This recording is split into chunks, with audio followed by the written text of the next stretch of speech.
Uh, I guess it will make videos shorter, I suppose.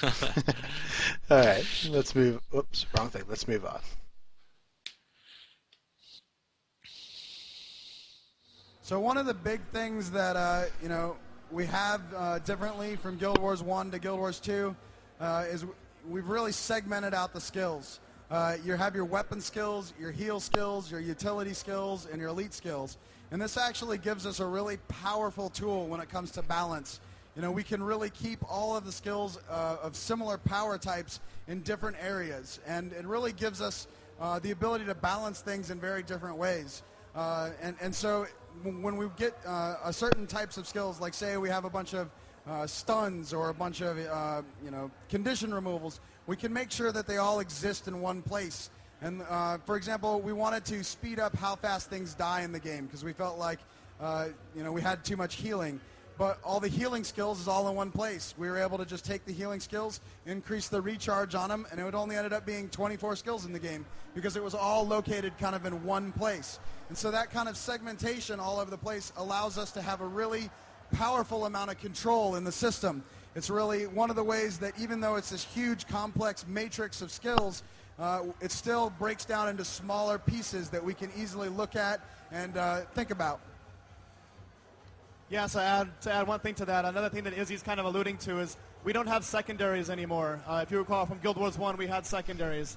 So now if we give a ranger a skill, we know that the guardian and the warrior and the thief, they will never have that skill. That's a ranger skill. So it gives us a lot more control, which is what Izzy's talking about. And we can make the classes very, very diverse because of that, but also very balanced because of that. All right. So, Hasty alluded to it there at the end.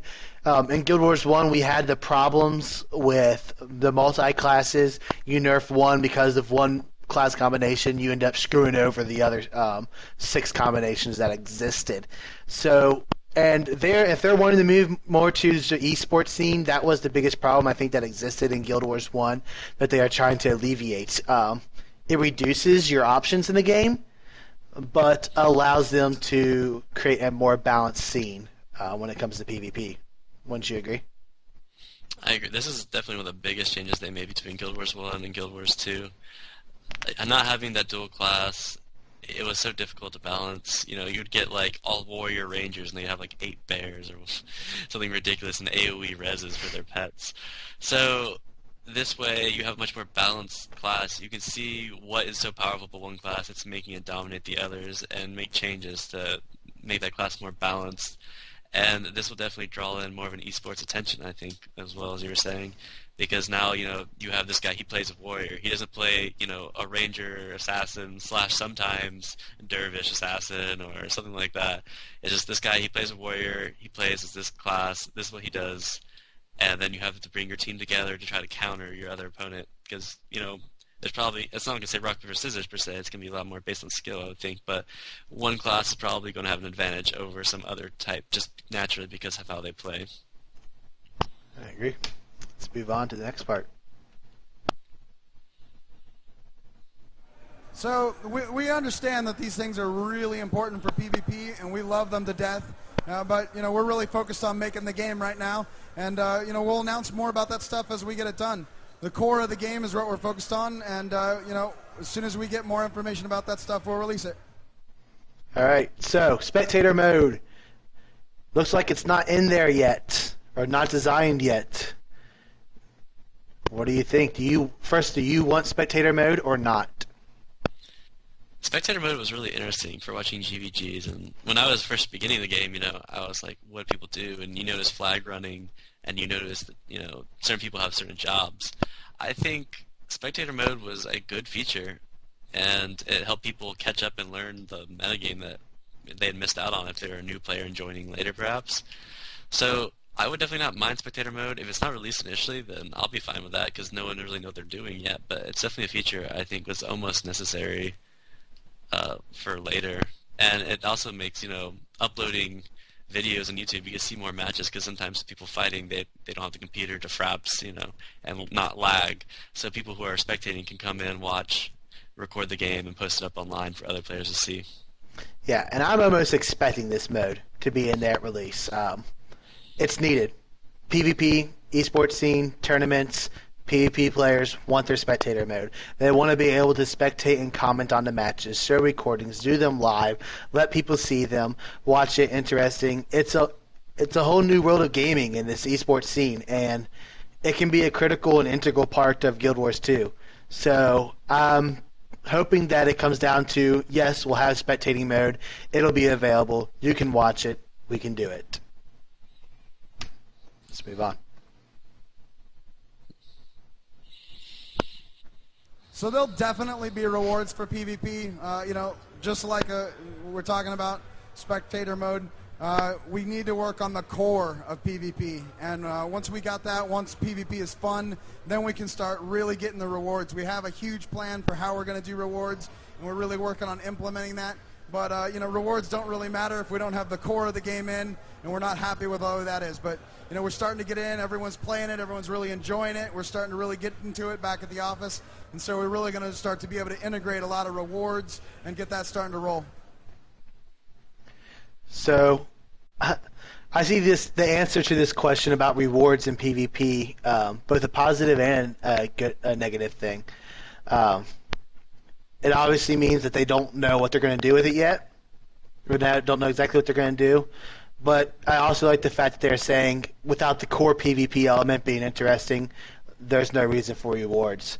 So I'm looking forward to the fact that they don't believe that they are awesome and have their PvP mechanic down completely yet, and are revising it. And I think this weekend's PvP tournaments is a big helper, I think, for them, as they're going to get a lot of people's responses on what they thought about certain things from it. I'm sure they had talks with the people who played and got had them write down information maybe. So rewards, ranks, they're needed, but are they the most integral part? Definitely not. And Guild Wars 1, they had a ranking system, sure, but all you did was shoot like a deer out the front of you. It was shiny. You could unlock Balthazar faction points and get things unlocked for PvP characters, and those even unlocked for your henchmen, which is kind of nice. But I think, honestly, if they do release rewards, it should be something not very useful. Like, I hate the games that you have the best gear at one point because you're finally the boss rank and you bought all your stuff.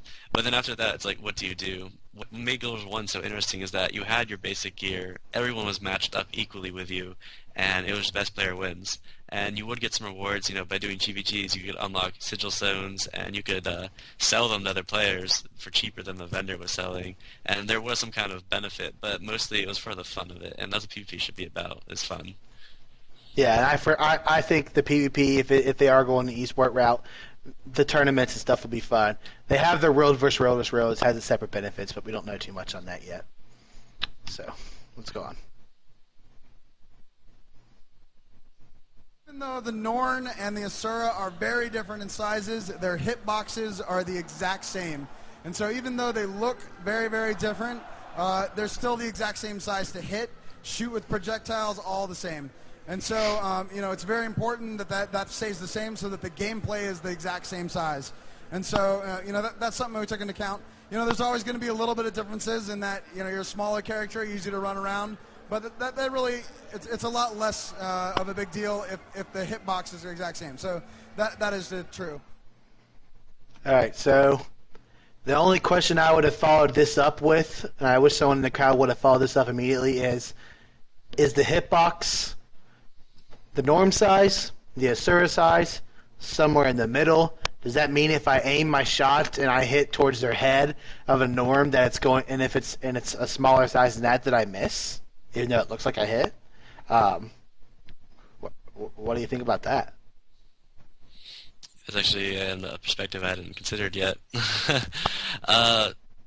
It would be kind of lame if you shot through someone's head and went through. That would annoy the crap out of me personally. I'm assuming they'll use the largest hitbox available, or they're going to make it look natural somehow. But it's definitely important to have the same size hitbox because, for the reasons, especially environmental reasons, there might be a cliff where it's this high and your character is this tall and there's no crouch feature, so you can't go through, but then a little Asura comes behind you and just walks right through. That bugs the crap out of me, and I've seen that in games before where the smaller race classes will be able to do that, and when you can't crouch and keep up with them, it's just a really game-breaking feature for PvP. could be a useful feature too. Maybe there's some taller places that the Asura can't get up to. I don't know. Maybe. If there was a climbing feature, I think that might be the case, but I don't think there is.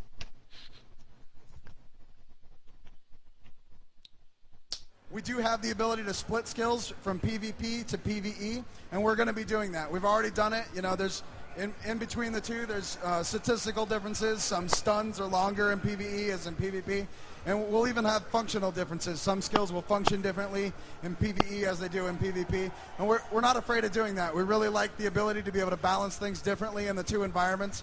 We know that skills function completely differently in these two environments, and they need a totally different balance between them. And so that's totally something that we plan on doing. The down skills right now are the exact same. We found that the things that you want to do in both environments happen to be very similar. And so we found that both the down skills, it's okay that they're the same. In all instances, we try to keep them as similar as we can, so that you only have to learn one thing. And then we diverge when we need to. All right. Not much to say here other than, okay, so the skills are going to be the same. Mine with me. Would you want them to be different? Well, it sounded like they were saying that some abilities might be different, while there will be some that will be the same, but just typical. Especially for like underwater battles, kind of like that. Except for being underwater, now you're in PvP, where one skill is slightly weaker. And that's definitely important because some skills are just game-breakingly powerful, and you kind of need a nerf for it in PvP. You don't want like a 6-second stun that you can have in PvP as well as PvE. So that's something we're probably going to see. It's going to be expected, in my opinion. Unless all their skills end up being balanced, then there's really no need to. Well, yeah, and I like the fact that, like in Guild Wars 1, and most games don't do this, you always have the crying people, oh, you nerfed it for PvP, oh, you nerfed it for PvE. Well, like they did in Guild Wars 1, some skills were PvE only, some skills were PvP only, and then some skills themselves, they completely changed how they affected and did things between PvP and PvE. So they can balance for PvE, they can balance for PvP, and keep both sides happy. Let's go on to the next question. So right now, that is the way that it works in the PvP demo, but probably down the road, we want to disable that. Perhaps that's a setting players can do themselves, but right now we think that a lot of the fun of the game is coming up with great builds. So if you can equip a certain weapon set and your utilities, then that gives you a build.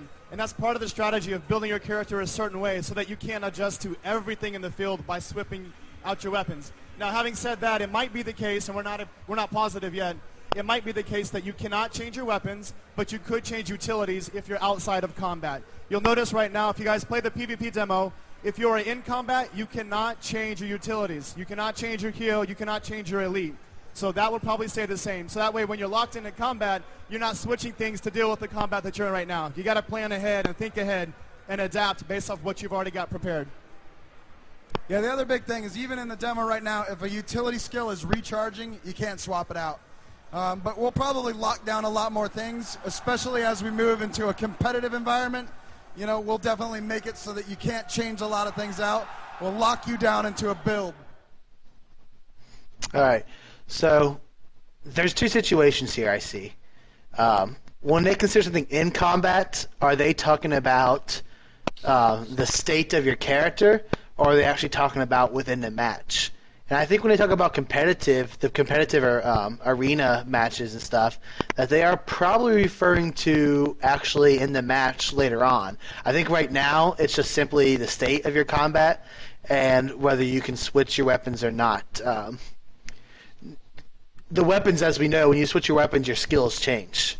The type of skills. You can change between, if you're an elementalist, a fire set, a water set, or earth set, whatever it is. And you can change the type of skills that you have available to you. Do you want to be able to hot swap your weapons during the middle of a PvP match? Do you think you should be able to do it when you're in the combat mode, or do you think you should be able to do it only when you're out of combat? I definitely remember in Guild Wars 1 you could switch your weapons, and that's something that people did all the time. You know, they're saying you have a build for, the ranged weapon or something like that. But what if my build consists of being a hybrid? I want to be melee, I want to be ranged. but in Guild Wars 1, you had to put your points a certain way where you were weaker kind of